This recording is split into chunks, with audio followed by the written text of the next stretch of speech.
Now you are watching New Eden TV. எனக்கு அன்பான சகர சகோதரிகளே, ஆண்டவராகிய இயேசு கிறிஸ்து நாமத்தில் உங்கள் அனைவரையும் வாழ்த்தி வரவேற்கிறேன். இன்றைக்கான தினவசனம் ரோமர் 6 அதிகாரம் 23 இறைவசனம்.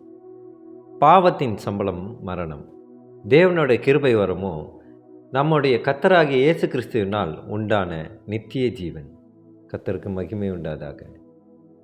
இன்றைக்கு இந்த தினவசனம் மூலியமாக ஆண்டவருடைய வல்லமையை பறைசாற்றுகிறது.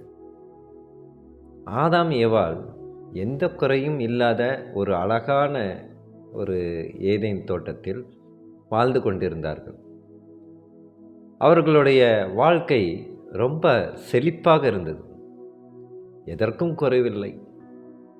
மரணமே இல்லாமல் வாழ்கிற வாய்ப்பும் அவர்களுக்கு இருந்தது. ஆனால் அந்த நிலைமை தலைகீழாக மாறியது. ஒரே ஒரு தவறை செய்ததால் அவர்களுடைய அழகான வீட்டையும் என்றென்றும் வாழும் வாய்ப்பையும் இழந்தார்கள்.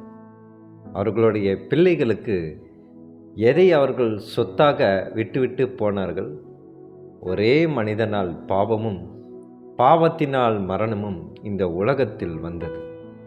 இப்படி எல்லா மனிதர்களுக்கும் பாவம் செய்ததால் மரணம் எல்லா மனிதர்களுக்கும் பரவியது என்று ரோமர் 5 அதிகாரம் 12 தெளிவாக சாட்சியாக அமைந்திருக்கிறது. கிறிஸ்துக்குள் பிரியமானவர்களே, பாவத்தையும் அதனால் வந்த மரணத்தையும் தான் ஆதாம் நமக்கு சொத்தாக விட்டுவிட்டு போயிருந்தார்கள்.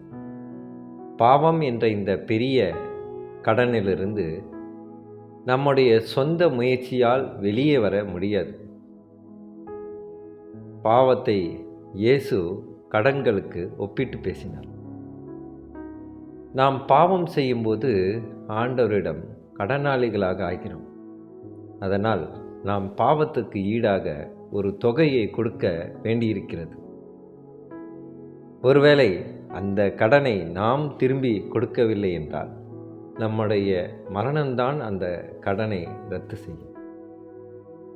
கிறிஸ்துக்குள் பிரியமானவர்களே, ஆனால் நம்மளுடைய பாவத்திற்காக தன்னுடைய ஒரே குமாரனை இந்த பூமிக்கு அனுப்பி நமக்காக அவர் பலியானார். நாம் பலியாக வேண்டியது நமக்கு பதிலாக அவர் பலியானார். இதை குறித்து நாம் 1 யோவான் 2 அதிகாரம் 1-2 வசனங்களை நாம் வாசிப்போம். என் பிள்ளைகளே, நீங்கள் பாவம் செய்யாதபடிக்கு இவைகளை உங்களுக்கு எழுதுகிறேன்.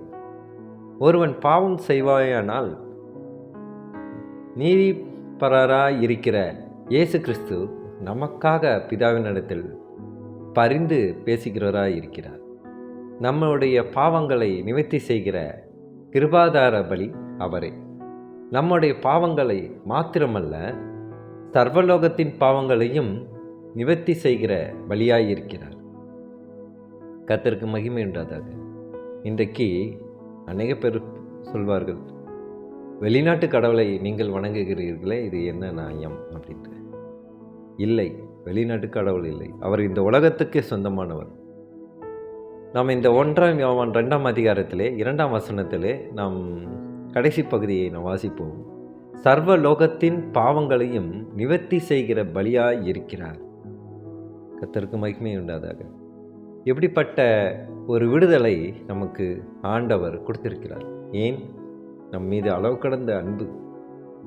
அந்த அன்பு வைத்திருந்ததால் தான் தன்னுடைய ஒரே மகனை கொடுத்து நம்மளுடைய பாவத்திலிருந்து நம்மளை மீட்டு இருக்கிறார். கிறிஸ்துக்குள் பிரியமானவர்களே, நமக்கு ஆண்டவர் மிகப்பெரிய ஒரு பொக்கிஷம். நம்மளுடைய பாவங்களை எல்லாம் மன்னிக்கிறார். ஆனால் அநேக பேர் அவர் மன்னிக்கிறார் என்று பல பாவங்களை செய்து கொண்டிருந்தால், அதாவது பாவத்தை செய்வதிலே எண்ணில் அடங்காமல் செய்து கொண்டிருப்பது ஆண்டவருக்கு மிகவும் மன வருத்தத்தை கொண்டு வருகிறது. அதாவது நம் செய்யும் பாவத்தினாலே நாம் மறுபடியுமாக அவரை கல்வாரி சிலுவையில் அறையப்பட்டு கொண்டு இருக்கிறோம். இதிலிருந்து நாம் மனம் மாறி அவரை காயப்படுத்தாமல் அவரை சந்தோஷப்படுத்துவோமா? சோத்திரக்கத்தாவே துதிக்கிறோம் எங்கள் அன்பு நேசரே. அப்போ இந்த வசனத்தின் மூலியமாக நீர் எப்பேற்பட்ட ஒரு ஆசீர்வாதத்தை எங்களுக்கு தன்னுடைய ஒரே மகன் மூலியமாக நீர் கொண்டு வந்திருக்கிறீர் ஆண்டவரே. நன்றி அப்பா. சோத்துக்கத்தாவே அப்பா ஆதாம் ஏவாள் செய்த தவறினாலே நாங்கள் பாவ வழியாக தலைமுறையாக வந்திருந்தாலும் அப்பா நீர் ஒரே மகனை இந்த பூமிக்கு அனுப்பி எங்களை மீட்டிருக்கிறீர், எங்களை ரட்சிக்க செய்திருக்கிறீர். நன்றி அப்பா. சொதுக்கத்தாவே அப்பா, உங்களுக்கு எப்படிப்பட்ட ஒரு கிருபையான ஒரு மனது ஆண்டவரே. அனைவரையும் மன்னிக்கும் குணத்தை நீர் எங்களுக்கு பிரதிபலிக்கிறீர் ஆண்டவரே. சொதுக்கத்தாவே அப்பா, எங்கள் அன்பு சகோதர சகோதரிகளை நான் ஜெபிக்கின்ற கர்த்தாவே, அவர்கள் உம்முடைய வார்த்தைக்கு கீழ்ப்படிந்து உமக்கு விருப்பமான காரியங்களை, உமக்கு சந்தோஷத்தை தரும் காரியத்தை செய்ய தேவ கிருபை செய்யும் ஆண்டவரே. எங்கள் அன்பு சகோதர சகோதரிகளை நான் ஜெபிக்கின்ற கர்த்தாவே, உங்கள் குடும்பத்தை நீர் ஆசீர்வதி, உங்கள் பொருளாதார நெருக்கடியெல்லாம் நீர் சந்திக்க செய்யும் ஆண்டவரே. அப்பா, உம்முடைய வார்த்தையிலே அதிக தாகம் கொண்டவர்களாக இந்த பூமி சுதந்தரிப்பவர்களாக மாற தேவ கிருபை செய்யும். சோத்தும் கர்த்தாவை துதிக்கிறோம், இயேசு மூலமாய் ஜெபிக்கின்றோம் நல்ல பிதாவே. ஆமென், ஆமென்.